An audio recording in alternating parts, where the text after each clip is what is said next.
നിങ്ങൾക്ക് ഞങ്ങളെ അർബാബുണ്ട്, കുഴപ്പമില്ല. അതിൽ 2 കല്യാണം കഴിച്ചിട്ടുണ്ട്. ഇവിടുന്ന് ചാടാൻ പറ്റില്ലേ? അല്ല, സഹായിക്കാം അവിടെ ജോലിക്ക്. അങ്ങനെ ഇഷ്ടംപോലെ ആളുകൾ ചാടുന്നല്ലേ. ഈ അട്ടയെന്ന് വരുന്ന ആളുകളൊക്കെ ചാടും. നല്ല ജോലി കിട്ടില്ലേ? എന്തിനാണ് ഇതിലെന്നെ ഇങ്ങനെ നിൽക്കണ? അത് തനിക്ക് ഈ മേഖലയെ കുറിച്ച് അറിയാൻ വേണ്ടിട്ടാണ്. ഒന്ന് ചാടി കഴിഞ്ഞാൽ പിന്നെ നമുക്ക് ഒരിക്കലും നേരാൻ പറ്റില്ല. എങ്ങനെ?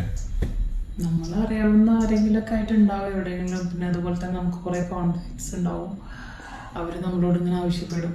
പിന്നെ കാശ്, വേറെ ഏത് ജോലിക്ക് പോകണേക്കാൾ കൂടുതൽ കാശ് കിട്ടുമല്ലോ.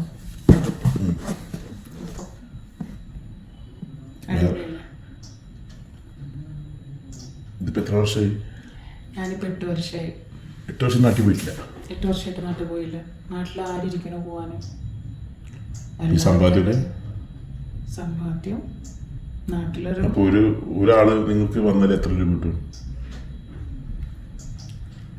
കുറച്ച് രൂപ കിട്ടും. ഇതൊക്കെ എന്തിനാ ഇപ്പൊ താനറിയണേ? ചോദിച്ചാണ്.